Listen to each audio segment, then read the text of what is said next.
स्वागत है आप सभी का एक बार फिर से व्याकरण गुरु चैनल पर।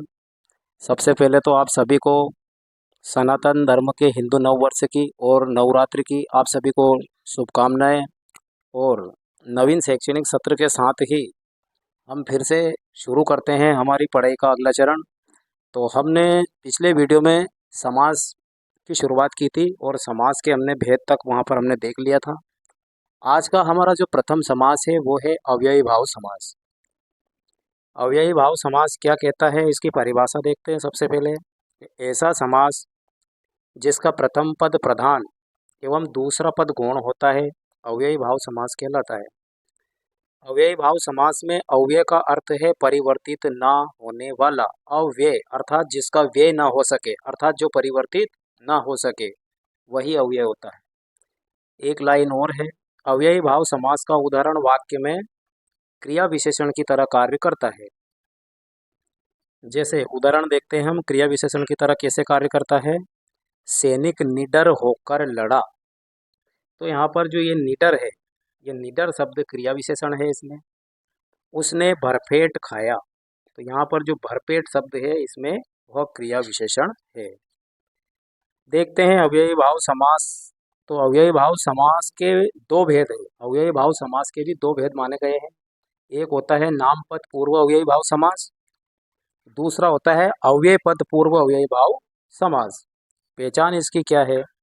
पहचान इसकी है कि इसमें उपसर्ग आते हैं, जैसे आ, नी, वी, सु, सा, सम, पर, प्रति, परा, भर, अनु, उप, अपि, अधि, बद, बे आदि इस प्रकार के मतलब शब्द इसकी शुरुआत में आते हैं, अर्थात उपसर्ग इसमें आते हैं। तो यथा अर्थात जैसे यथा शब्द वाले, यथा संभव, यथा शक्ति आदि। कुछ उदाहरण देखते हैं। एक पुनरावृत्ति वाले शब्द भी होते हैं। उदाहरण देखते हैं, एक तरफ शब्द है और दूसरी तरफ है उसका विग्रह।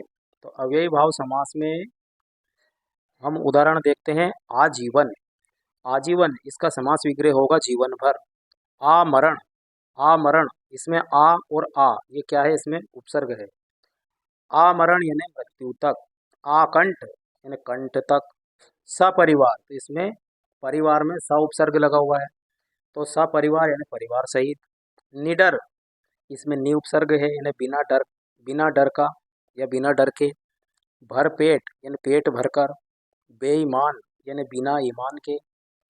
समक्ष, समक्ष शब्द सम प्लस अक्ष से मिलकर बना है, यानी अक्षी के सामने। अक्षी अर्थात आंख, आंख के सामने, आंखों के सामने। प्रत्युपकार, प्रत्युपकार यानी उपकार के प्रति उपकार, वो होता है प्रत्युपकार। तो इस तरह ये हमारा अव्ययी भाव समास हो जाता है। जैसे प्रत्याशा शब्द भी है, और भी बहुत सारे इसके उदाहरण हो सकते हैं। आगे और उदाहरण देखते हैं, जैसे बदनसीब। बदनसीब का मतलब होता है बुरा नसीब। निर्भय इसमें निरुपसर्ग है, बिना भय के।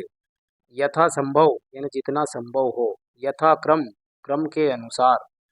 यथा विधि, यथा विधि का समास विग्रह होगा विधि के अनुसार। यथा समय, समय के अनुसार। यथा नियम, नियम के अनुसार। यथार्थ यानी अर्थ के अनुसार। हाथों हाथ, ये पुनरावृत्ति वाले शब्द आ गए यहाँ पर हमारा। तो पुनरावृत्ति वाले शब्दों में भी अव्ययी भाव समास होता है। जैसे हाथों हाथ यानी हाथ ही हाथ में। दिनों दिन, दिन ही दिन में। रातों रात, रातों यानी कि रात ही रात में। फिर है दिनानुदिन यानी दिन के बाद दिन। घड़ी घड़ी प्रत्येक घड़ी। पल पल यानी प्रत्येक पल। गली गली यानी हर गली।